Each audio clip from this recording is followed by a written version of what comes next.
Hi kids, time for rules for differentiation. Finally, you're at the point where if you need a slope generator, do you need a slope generator or do you need the slope at a point of a function? Instead of pulling out the limit work, the definition of derivative, only if you are made to, now we are going to use rules and patterns. And all you have to do is make sure you're using the right rule, identifying the right pattern. You don't have to do now. You do have to do the definition of derivative if asked. And I will ask you on our unit test, and AP will test you on this in May. So we can't forget about the definition of derivative, which is our limit work and our difference quotients. But if I'm not made to, I will jump to my rules. So let's start with our fave family of functions, which is polynomial functions, right? We love polynomial functions. And if you think about your travels through math, Algebra 1 and Algebra 2, right? Algebra 1 was lines and quadratics. Pretty much that should have been all, other stuff thrown in, but that was the big ideas for Algebra 1, lines and quadratics. Then in Algebra 2, you should have done lines and quadratics again and expanded that to cubics and fourth degrees, and then finally to rational functions, which is a ratio of two polynomials before you ever went on to any other kinds of functions, right? So before I give you a rule, can you figure out this pattern, right? When y was equal to x squared, the derivative was 2x, right? Isn't that bizarre, right? Can you see the kind of pattern? What happened? And what that says is the slopes on y equals x squared are always 2 times the x coordinate.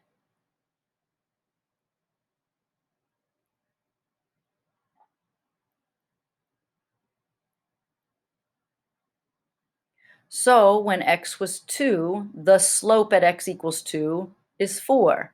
When x is negative 2, the slope on x squared at negative 2 is 2 times negative 2. Didn't matter the y coordinate, right? The slopes only depended upon the x coordinate of the point of tangency, and it was twice that value. But look at the pattern of starting with x squared and ending up with 2x.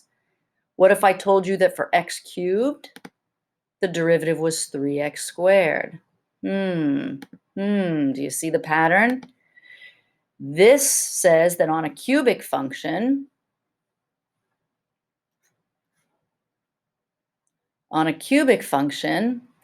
the slopes are 3 times the square of the x coordinate of the point of tangency.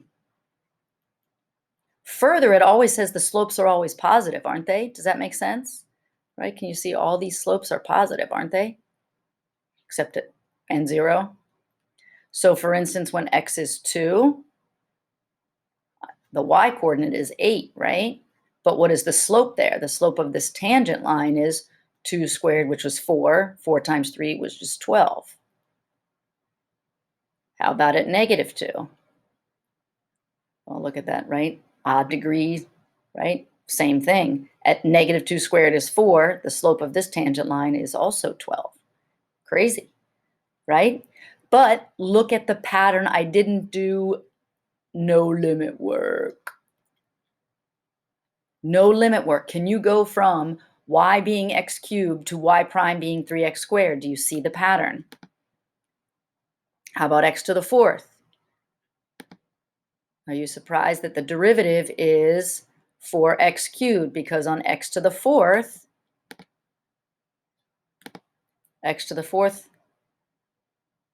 right? If I do just generic x to the fourth, it's kind of a wide parabola looking thing. Look,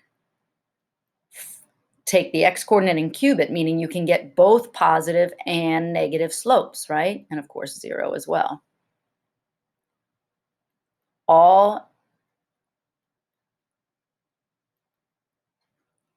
All of these slopes depend only on the x coordinate of the point of tangency, and have a relationship between the original power and the new power. Do you see it? I call this the power down rule. The rule for x to the n, right? This is the exponent or the power. You move this power down in front, power goes down. And then you also decrease the new exponent of the derivative. Power down, right? Power down the exponent, multiply by the power down. You can think of it that way too. Now, don't forget, I'm going to keep repeating this. I love the fact that I can just look at a polynomial and tell you what the derivative is. But you are still going to have to do the definition of derivative on our unit test and in May by AP. So that's like those of you that have come from AB, right? When you just did the definition of derivative quiz, you had to do the definition of derivative when you are asked to. But the key words are use the definition of derivative or use a difference quotient.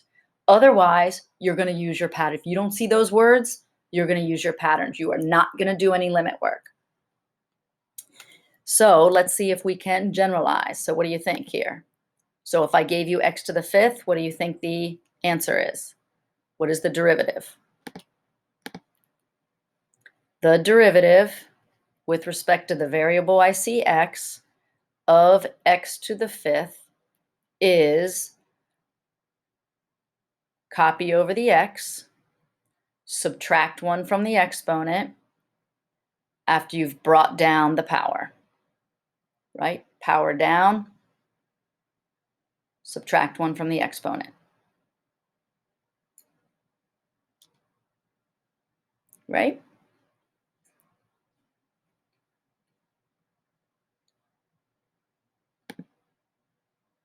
So don't forget that you're going to be tested on the limit definition, but what's awesome is that this power down rule works with any exponent, not just polynomials, right? Do you remember that?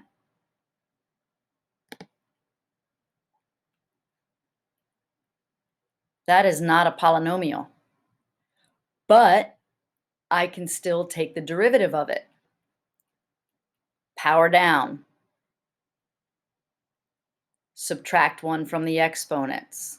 Look how clever I am.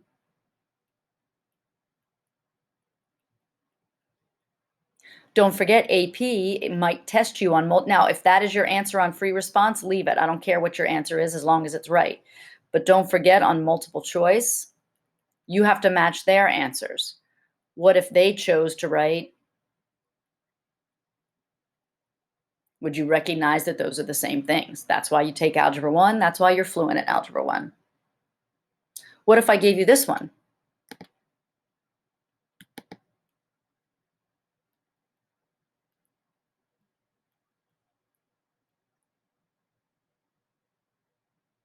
Wait, what would y prime be? Power down, subtract 1 from the exponent.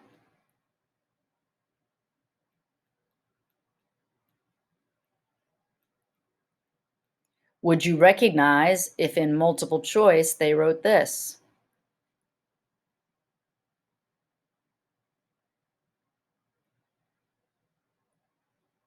Right?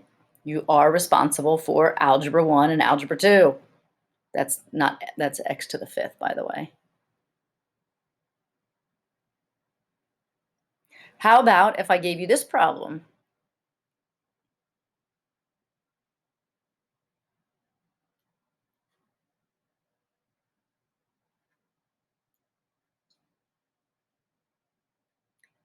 You need to unradicalize that before you need to do algebra first. And for a lot of these issues, right, it's not just knowing for multiple choice how to rewrite an answer. Sometimes you need to know that you're going to do algebra before you do calculus, right? So I'm going to do algebra first on this and rewrite this as 1 over x to the 5/3. Nope, I'm going to write this as x to the negative 5/3.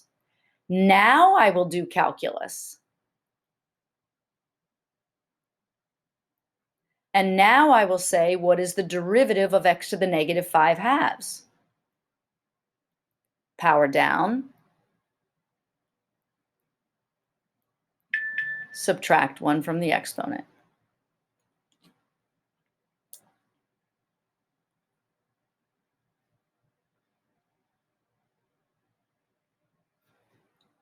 Then, if it's multiple choice,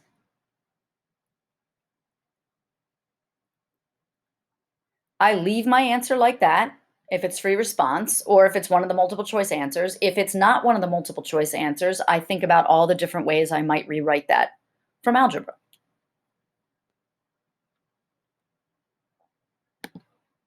So again, let's think about the intuition of our polynomials anyway.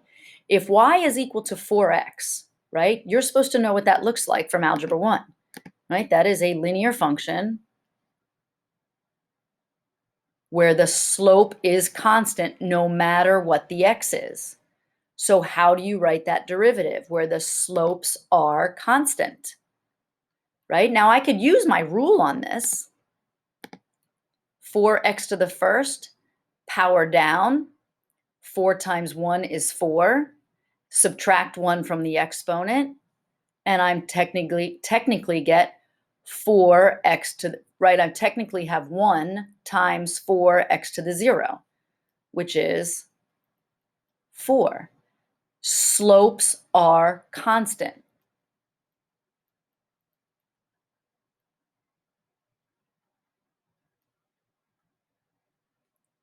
And they're always 4. That should make sense to you, right? But what about if I had the function y equals 6?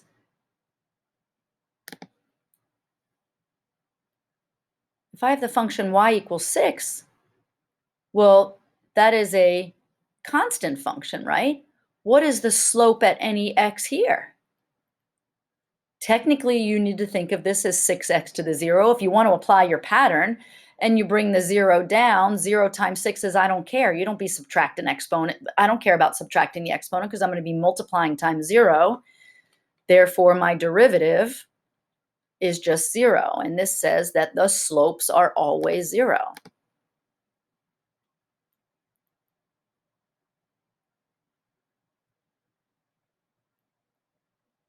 Right? Constantly 0. Not only constant, but constantly 0. Right? I don't need my rule. Right? I don't need my pattern. I certainly don't need limits, and I don't need even my pattern. I can figure out, right? When somebody says y equals 6, I can see that, and I know what the slopes are no matter what x I'm talking about. So here's another property of, not another, here is a property of linear functions. Here is a property for the addition and subtraction of functions, right? And it works for any functions, but of course we're going to focus right now on the rule that we know, which is the power down rule. But I like to say this in words. In words, the derivative of a sum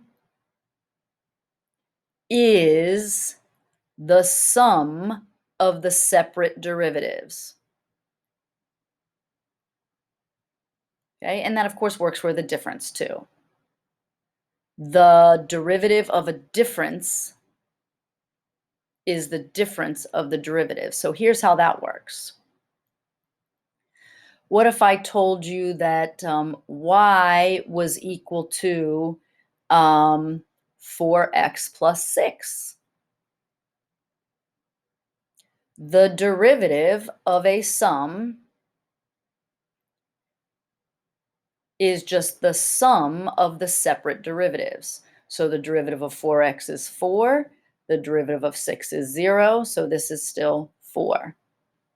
What if I told you that different y? So if I said y2 was equal to x squared plus 4x plus 6. The derivative of that second y function is the sum of the, well, let's even make this a minus, right? You just do 3 problems at once. Power down,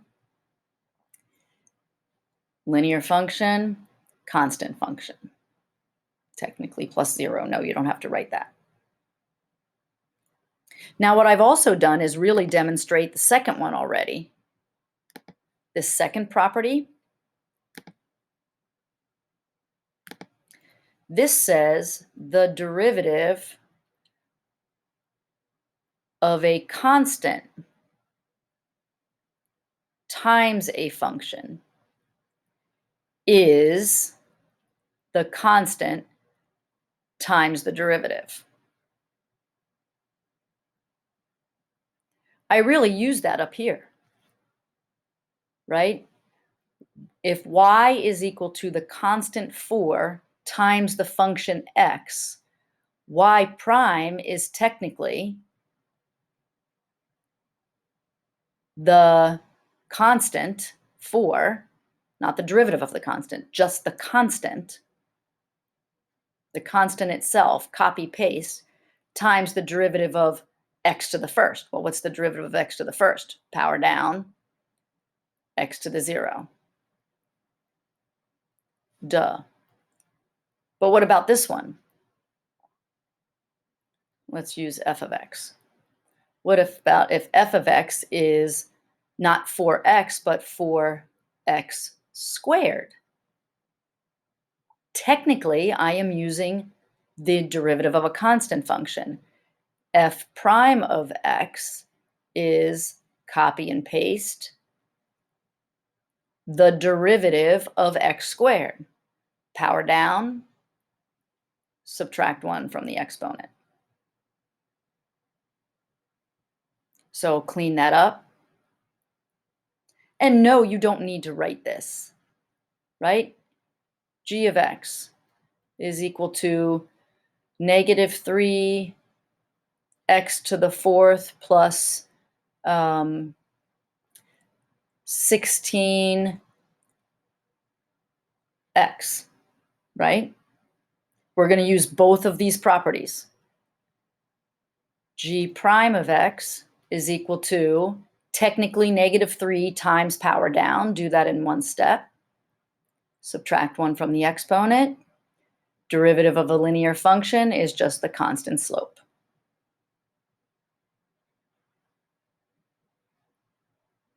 Okay. Higher order derivatives. Higher order derivatives for right now, and really so is the first order. So first order derivative is y prime. It is the derivative of y with respect to your independent variable.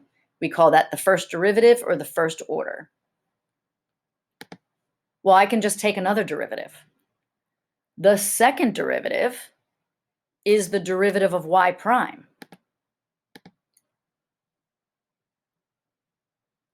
But the derivative of y prime is the derivative of dy dx, right? I've just replaced y prime with dy dx. But look, that means I've got d times d, which is d squared. This should be this, right? It's dx times dx, which is dx squared. They'd never write it like that. I don't know why. But this is the second order derivative. Or we just say the second derivative, or y double prime. And I can just keep going. The third derivative, the fourth derivative, I just keep going. But the notation here, the prime notation is the most convenient, y double prime. There's your function, whatever your function is. Take the third derivative of some function with respect to x, right? And just make the 3 show up twice. Now, people start getting tired of primes when you start getting, you might see something like this, either Roman numerals or Arabic after that, okay?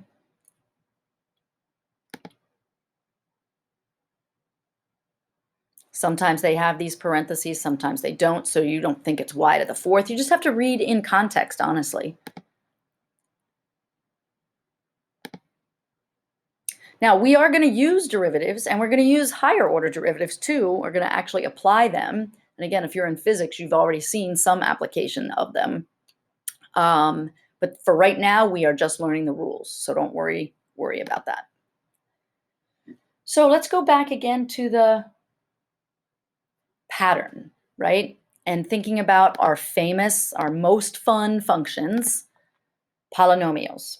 And there is an algebra 1 polynomial, right? That's x squared plus some number, right? It took x squared, but I shifted it up off the x-axis.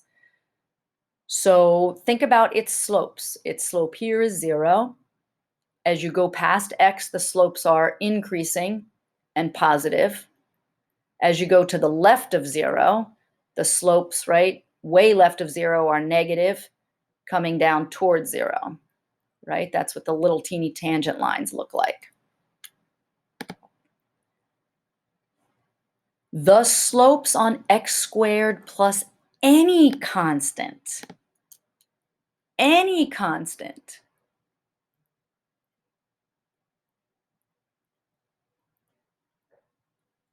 are going to be the same. Take this parabola and click and drag it up or down. Do those tangent lines change? Nah, right? No matter where you move this, the slopes on x squared plus 7, the slopes on x squared minus 4, the slopes on x squared plus 0, the slopes at any x, no matter where you move this, 2 times I don't care, right? It's only, the x coordinate that makes the slope. The slope generator is always 2x. Now think about your rules. Does that make sense? What if this one was x squared plus 4? If y was equal to x squared plus 4, let's pretend this was 0, 4. So this point would be 2 what? 2 squared is 4, 4 plus 4 is 8. But what is this slope? The slope of that tangent line is 2 times the x coordinate, because what happened to the constant? What's the derivative of a constant? Bye-bye. Bye-bye. That's technically 2x plus 0. If this was x squared minus 4, well, let's make it minus 7. If I took this parabola and moved it down here, but you know what at 2? You know what the slope would be?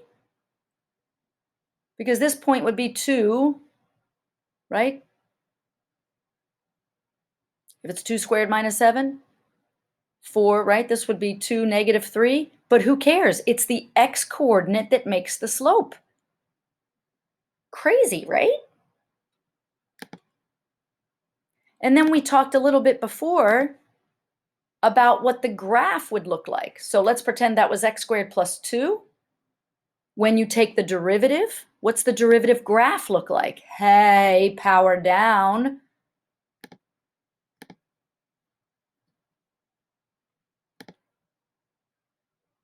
And again, what happens with the constant?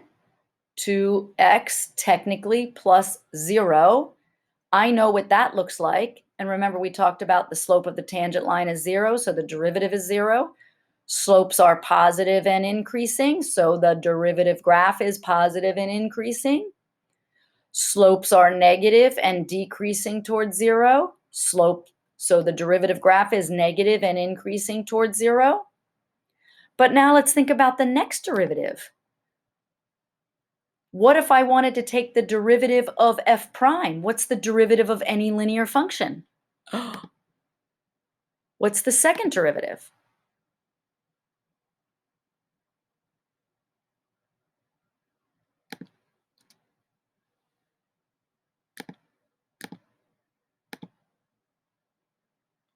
Right? What's the derivative of any linear function? So the first derivative of the first derivative is 2, right? Because that's x to the first. So you're going to bring that down and get 2, technically x to the 0. So, but the second derivative of the parabola, so I went parabola, linear, constant, right? Constantly 2. What's the third derivative?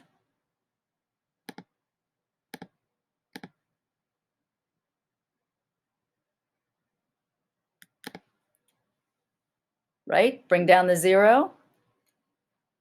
Oh my gosh. Now, in this case, with polynomials, what would the fourth derivative be? The fifth, the sixth, right?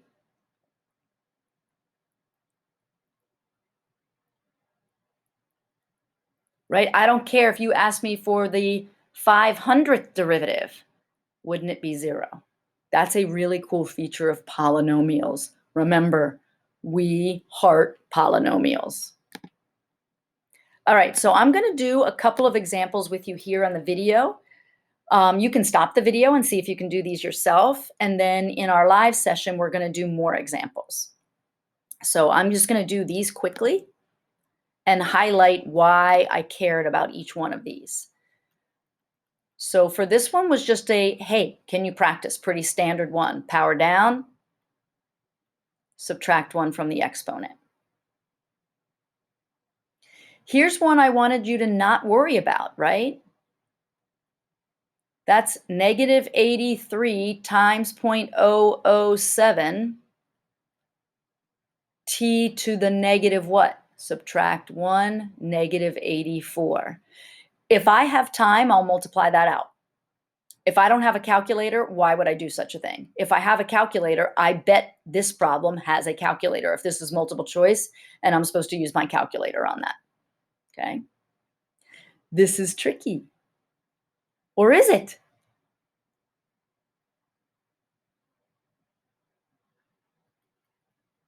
Derivatives of constants are 0. This one is pretty routine, right? Yes, you do have to multiply. Now, where I don't worry about that multiplication, this one, hello, right? 0.3 plus 0.3 is 0.6. X to the first minus 8. Linear function, derivative is constant. Constant function, derivative is 0. I wrote this one here because this vocabulary sometimes messes with people, right? They don't like this notation. Remember, this is the derivative with respect to x of some function y. So what is the function that I'm asking about? There is my function I want the derivative of. So the derivative is equal to, derivative of a constant is 0, derivative of a linear function is the slope. And then here's another one where I just want to make sure that you're practicing bringing down, but watch out here. Power down, subtract 1. Careful. Power down, careful, subtract 1. Derivative of a linear function is just the slope. Derivative of a constant is 0. Now I want to again make you, here's another place where, what if number 6 had looked like this?